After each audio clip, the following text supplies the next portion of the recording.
আজকের গল্প কলুই গ্রামের বিভীষিকা। শীতের ভোরে কমলা নাতিকে ঘুম থেকে তুলে দুগ্গা দুগ্গা বলে রওনা দিলেন। কলকাতায় একটি বেসরকারি সংস্থায় চঞ্চল চাকরি করে। শুশনি থেকে হেঁটে সমুদ্রগড় স্টেশনে সকাল 7টার ট্রেন ধরলে 10টা সোয়া 10টায় কর্মস্থলে যাওয়া সম্ভব। দেরি হলেই ম্যানেজার সাহেব লাল কালি দেন, বেতন সঙ্গে কাটাও যায়। যাওয়ার পথে মুসলিম প্রধান কলুইগ্রাম যেতে যেতে শীতের দিনেও পূবের আকাশ ফর্সা হয়ে যায়। আজ বেশ অন্ধকার, কৃষ্ণ তৃতীয়ার চাঁদ আকাশে এখনো উজ্জ্বল।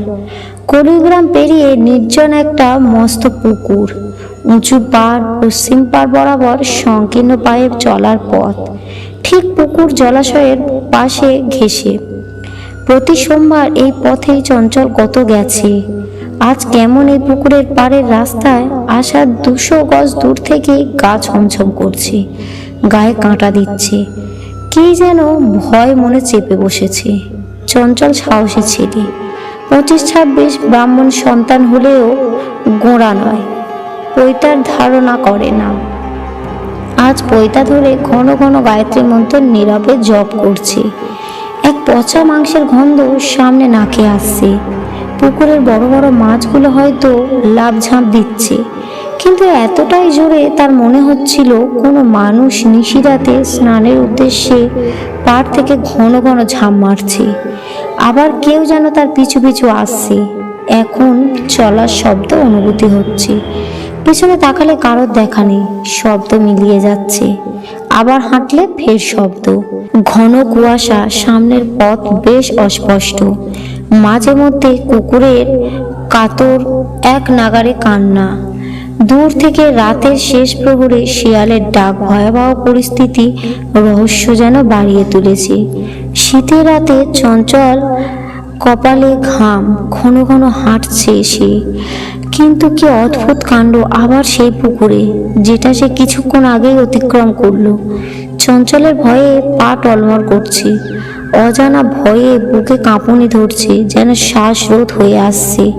সেই পচা গন্ধ আগে যেমন টের পেয়েছিল, তারপরেই কেউ যেন পিছু নিয়েছিল, কিন্তু দেখা যায়নি, যেন কোনো অদৃশ্য অশ্বশরী। মাঝে পচা গন্ধটা ছিল না, আবার পুকুরের কাছে আসতেই সেই পচা গন্ধ। চঞ্চলে আর সামনে এগোতে পারল না, পিছিয়ে পিছিয়ে অনেকটা পথ পিছনের দিকে এলো। গ্রামের শেষে বিচ্ছিন্ন একটি ছোট মাটির কুঁড়ে ঘর।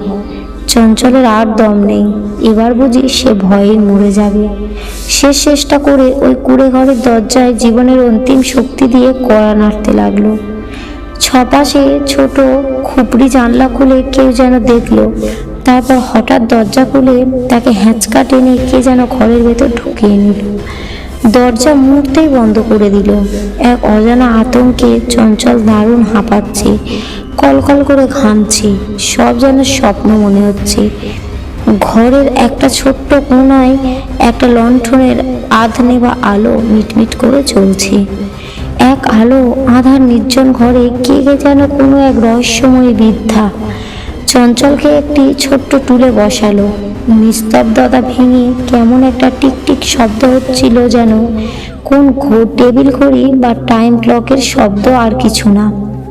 বৃদ্ধা লণ্ঠনের আলো কুলঙ্গি থেকে এনে আলো উস্কে চঞ্চলের খুব কাছে এনে লণ্ঠনের আলোয় তার মুখটা অনেকক্ষণ নিরীক্ষণ করে। উৎকণ্ঠা ভরা কণ্ঠে জিজ্ঞাসা করলো, তুমি কে? এত রাতে এদিকে কেন এসেছিলে? চঞ্চল ভয়ার্ত স্বরে বলল, আমি চঞ্চল চ্যাটার্জি, শুশনি বাড়ি। এই পথে আমি সমুদ্র করে হেঁটে প্রতি সোমবার ট্রেন ধরতে যাই। বৃদ্ধা বললেন, তাই বলে এত রাতে? শঙ্কিত চঞ্চল বলে, না, আমি ভোরে বের হই, এখানে আসতে আসতে প্রায় সকাল হয়ে যায়। বৃদ্ধা বললেন, ঘড়িটা দেখো। চঞ্চলের চোখ কপালে। রাত তখন 3:30। চঞ্চল বলল, আমার ঠাকুমা মনে হয় সময়টা আজ ঠাউর করতে পারেননি। বৃদ্ধা কোনো কথা বললেন না। জনতা স্টোভে দুধ গরম করে এক গ্লাস চঞ্চলকে দিল, বলল, দুধটা খেয়ে নাও, সকাল হলে বের হবে। এখন এই ঘরে থাকো, আর কোনো বিপদ নেই। তুমি ব্রাহ্মণের ছেলে, ভগবান তোমায় বাঁচিয়েছেন। আর আমিও আল্লাহর প্রার্থনা করি নিষ্ঠাভরে, তাই তোমাকে সাহায্য করছি। উপরওয়ালা ছাড়া আর কিছুই হয় না। চঞ্চল দুধ পান করে কিছুটা সুস্থ বোধ করছিল। শরীরে ভয় দুর্বলতা কেটেছে, তাই কাঁপুনি কাটলেও একটা রহস্যময় ভয় কাজ করছিল। বৃদ্ধা বিষয়ে কৃতজ্ঞতা, কৌশল, রহস্য, আবার ভয় হচ্ছিল। তাই আবার থাকতে না পেরেই বলে ফেলল, আপনি আমার ঠাকুমার মতন। আপনি মুসলিম কি হিন্দু আমার তাতে কিছু যায় আসে না। আজ আপনি আমাকে বিশ্রাম দিয়ে বাঁচিয়েছেন, আপনাকে একটা প্রণাম করি। বৃদ্ধা বলল, না না, তার কোনো দরকার নেই। তুমি আমাকে ঠাকুমা রেখেছো, এই যথেষ্ট। কিন্তু চঞ্চল প্রণাম করেই ছাড়ল। এক কৃতজ্ঞতা, দুই ছদ্মবেশী অভিনয়কারী, কোনো ভূত নয়, তার প্রমাণ নেওয়া। এমন গল্প সে পড়েছে, ভালো মানুষের অভিনয় করা পেতনি বা মায়াবী রাক্ষসী মানুষের গলা টিপে রক্ত চুষে খায়। পরের দিন মায়াবী ঘর হয়ে যেন বন জঙ্গল, তাতে তার পার হয়ে ফ্যাকাশে রক্তহীন দুর্ভাগ্য মানুষের সব। না, এখানে সেটা নয়। বৃদ্ধা রক্তমাংসের মানুষ, তা না হলে ছোঁয়া যেত না। কিন্তু এত নির্জন গ্রাম থেকে দূরে কেন একাকী?